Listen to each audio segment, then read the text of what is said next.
señores presidente de la sociedad rural, señor senador, señor diputado, autoridades municipales, autoridades provinciales y nacionales. Es un placer como vecino de Suipacha estar acá con todos estos amigos. No es la primera vez que me toca estar acá, pero siempre siento un inmenso placer de visitarlos por el esfuerzo que hacen todos los años en esta hermosa muestra del oeste de la provincia de Buenos Aires. Y estos son días lindos y son días de Chivilcoy. ¿Y por qué digo esto? Muchas veces me toca hablar en las sociedades rurales, en las distintas exposiciones, y uno ve claramente los días sábados, los días domingos, dónde está el pueblo de esa ciudad paseando en la exposición rural. Y esto habla que estas exposiciones son verdaderas fiestas populares. Y esto, para que quede claro, no son las fiestas de un sector. Nosotros no creemos en ellos y nosotros como nos han hecho creer. Los pueblos de la comunidad del interior vivimos hermanados y tenemos las mismas necesidades. No existe lo del campo y lo del pueblo. Tal vez alguna mente un poco torcida ha querido generar este tipo de cuestiones y enfrentarnos los unos con los otros. Pero esto demuestra dónde está Chivilcoy mañana y hoy a la tarde, y mañana seguramente va a estar el pueblo de Chivilcoy visitando sin ningún tipo de resentimiento y sin ningún tipo de opinión en contrario, como lo ha hecho todos los años. ¿Por qué? Porque siente que esta es una fiesta popular de Chivilcoy y la hace propia, y así debe ser. Es la muestra del sector agropecuario y la fiesta de Chivilcoy, para que quede claro y no entendamos y no sigamos insistiendo en divisiones que por lo menos para los que vivimos en estos pueblos no existe y seguramente no va a existir en el futuro. Estamos atravesando situaciones complejas del campo y más los bonaerenses. Tenemos 54 distritos en emergencia. Una emergencia que seguramente no le podemos echar la culpa a nadie de la cantidad de milímetros que han caído. Ha superado más de la media en distintos distritos de la provincia de Buenos Aires. Pero sí tenemos que hacer un llamado de atención en este sentido, que es por qué pasan y por qué tienen estas consecuencias. El agua viene del cielo seguramente y muchas veces es beneficiosa, pero tenemos que saber manejarla, y para saber manejarla tenemos que tener ideas, y para tener ideas hay que tener fondos para hacerla. Y las ideas están. En 1999 se hizo un plan, el plan maestro del río Salado, de la cuenca del río Salado. Estamos llegando al 2014 y todavía seguimos en el tercer tramo. En ese momento se iban a gastar 1.500, 1.800 millones de pesos dólares. Hemos gastado más de 4.000, 5.000 y las obras están sin hacer. Pero aparte de esto hay que dejar claro otras cuestiones, porque esto se lo hemos reclamado al gobernador Scioli y se lo hemos reclamado al ministro Aldía. La concepción clara de lo que es la provincia de Buenos Aires. El año pasado, la provincia de Buenos Aires recibió 200 millones de dólares del Fondo Específico para Obras Hidráulicas. El 94% del mismo fue gastado en 4 distritos del conurbano bonaerense. Y con esto no quiero descalificar al conurbano bonaerense, digo que seguramente son necesarias, pero gastar el 94% y olvidarse del resto de la provincia no creo que es una situación que se deba dar ni que se vuelva a repetir. Creo que hay que tener una concepción más clara de lo que es quienes viven en el conurbano, quienes vivimos en el exterior y cuál es la capacidad productiva que necesita la provincia de Buenos Aires. Todavía de los 1.400 millones que se han recaudado este año no se ha dispuesto la erogación de un peso, en el medio de una crisis hídrica. Todo este tipo de obras son básicas para que nosotros podamos subsistir en la producción. Nadie evita el agua, pero sí mitiga los daños, y de eso es lo que estamos hablando. Hay que mitigar los daños, hay que hacer un país moderno, un país con previsión, con mirada al futuro, un país que entienda que la obra hidráulica es fundamental. Esta crisis hídrica que estamos viviendo ha desnudado claramente la incapacidad manifiesta que han tenido distintos intendentes a lo largo y el ancho de la provincia de Buenos Aires en el mantenimiento de los caminos rurales. Nos hemos quedado literalmente sin caminos por una absorción innecesaria de los fondos de la tasa vial por parte de los municipios. Esa tasa vial tiene un destino propio muy claro y muy preciso, que es el destino del mantenimiento y la reparación de caminos, porque saben que si no tenemos camino no tenemos futuro. Las arterias del campo son los caminos. Hoy hemos triplicado la producción y necesitamos unas arterias distintas. Ya no transitan la misma cantidad de cargas, ya no transitan la misma cantidad de productores, somos mucho más, necesitamos una concepción distinta. Y desde Carvap estamos estudiando la alternativa de generar consorcios que de una vez por todas, consorcios de productores que una vez por todas entiendan desde los municipios que lo que necesitan es aportes de fondos e ideas claras. Están gastando dinero donde no deben gastar, están poniendo funcionarios que no conocen cómo se trabaja. y pone gente arriba de las máquinas que el día anterior estaba barriendo la vereda, y eso no sirve.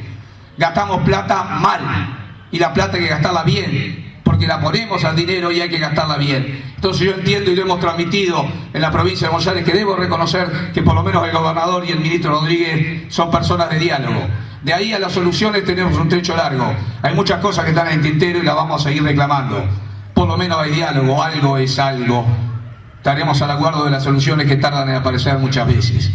Esa claridad que tenemos que tener de la provincia de Buenos Aires tiene que ser un reclamo del gobernador, y se lo hemos dicho al gobierno nacional. No puede ser que tengamos una provincia privada de determinada cantidad de cosas, privada de buenos hospitales, privada de buenos colegios, privada de buena educación, privada de buenos caminos. Las rutas provinciales realmente es un problema diario que cuesta no solo económicamente, sino que nos cuesta vida a los bonaerenses. Y nos pasa eso porque no tenemos un reclamo claro al gobierno nacional. Hemos perdido 9 puntos de coparticipación.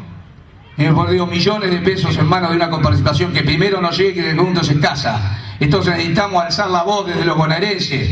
Tiene que ser el reclamo del gobernador, y de acá le reclamo al gobernador que lo haga. Que se pare ante el gobierno nacional y reclame lo que es nuestro, que reclame los fondos hídricos que necesitamos, pero que reclame también esa coparticipación de lo que aportamos, más del 40% del Producto Bruto del país, más del 36% de la recaudación nacional, y tenemos que vivir estas penurias. No nos merecemos ese destino los bonaerenses, nos merecemos un tema distinto, nos merecemos un destino distinto. No mejor, tal vez igual al de los otros, seguramente que queremos lo mismo para todos. Pero sí, nosotros los bonaerenses hacemos un gran esfuerzo, necesitamos criterios muy distintos a lo que estamos viviendo. Tenemos suma preocupación desde CARVAP y de muchas de las entidades agropecuarias, todas, las entidades empresariales y las entidades laborales. En esta semana se ha votado una ley que se llama, no recuerdo el nombre, pero comúnmente se llama Ley de Abastecimiento. Ahora, tener que hablar en nuestro país de abastecimiento, ¿cuándo peligra el abastecimiento en un país como el nuestro? Lleno de recursos. Lo que sí sobra es inflación, y eso hace peligrar el abastecimiento. Y en vez de corregir los errores de la inflación, vamos a tratar de contener con medidas el abastecimiento. Mire, suena tan viejo, tan retrógrado, tan anquilosado tener este tipo de leyes. Estas leyes en economía se usaron en la guerra y en la posguerra, pero no se utiliza en el mundo moderno, no en este mundo. El único país en el mundo que utiliza esta ley y la está aplicando en estos momentos es Venezuela, un país extraordinario, con un pueblo extraordinario, pero un país que era exportador de petróleo y hoy está importando petróleo, y ese es el destino de Venezuela con este tipo de leyes. Ahora resulta que el gobierno nacional toma eso y lo trae a nosotros y dice, y va a ser a través de la discrecionalidad de un funcionario, lo que tenemos que hacer y lo que no tenemos que hacer. ¿Saben qué? Es un decálogo de errores. Esto ya lo hemos vivido. Nosotros, el sector agropecuario, lo vivió en carne propia. Hemos tenido iluminados en la Secretaría de Comercio que nos han dicho cuánta carne se puede exportar y cuánta carne no se va a exportar. ¿Cuál fue el resultado? 10 millones de cabezas menos, el 14 lugar en la exportación de carne cuando éramos el quinto.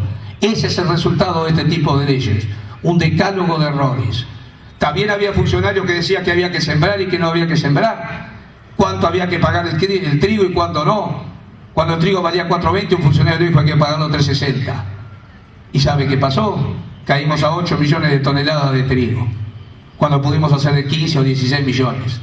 Pero aún más en el trigo hay cuestiones que son paradójicas y son interesantes para reflexionar.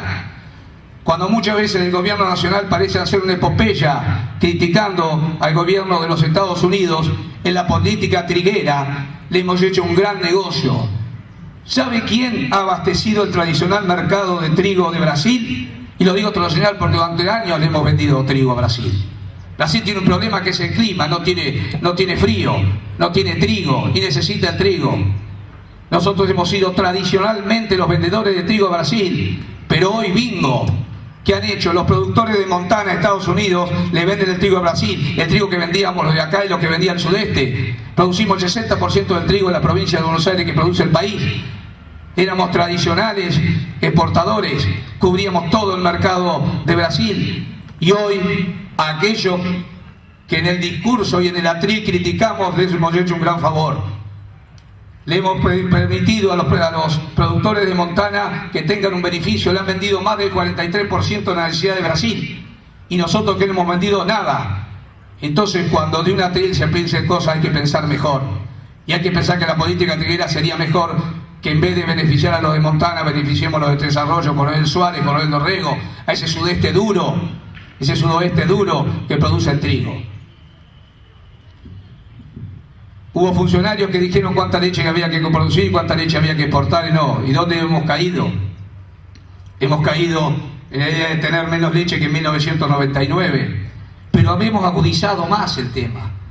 Le hemos dado 3 pesos con 10 a un productor y le hemos cobrado 10 pesos el litro de leche en góndola al consumidor. ¿Quién se benefició de esto? Alguien que sea inteligente, que piense. Seguramente el productor no, y seguramente el consumidor no. Y ese tipo de cuestiones lo dan leyes como esta, dándole la discrecionalidad, la posibilidad a un funcionario de decir cuánto puede valer algo, cuánto stock tenemos que tener, cuánto valor agregado podemos tener, cuánta es la diferencia y cuánto es la ganancia o cuánto es la pérdida aún que debemos tener, y cuándo debemos disponer de lo que es nuestro y tenemos en nuestro campo, en nuestra fábrica o en nuestro supermercado. Esa irracionalidad de pensar que haya iluminados que puedan manejar la economía se ha terminado hace muchos años. Esperemos que no vuelva. Algún funcionario dijo, no, la vamos a votar pero no la vamos a aplicar. Esperemos que sigan pensando así. Pero seguramente de acá hay que advertir la peligrosidad de esta ley, y vamos a hacer y tenemos que hacer, y los convoco a todo el esfuerzo necesario para que esta ley, ya no puedo decirle que no sea votada porque fue votada, pero sí que esta ley no sea puesta en marcha.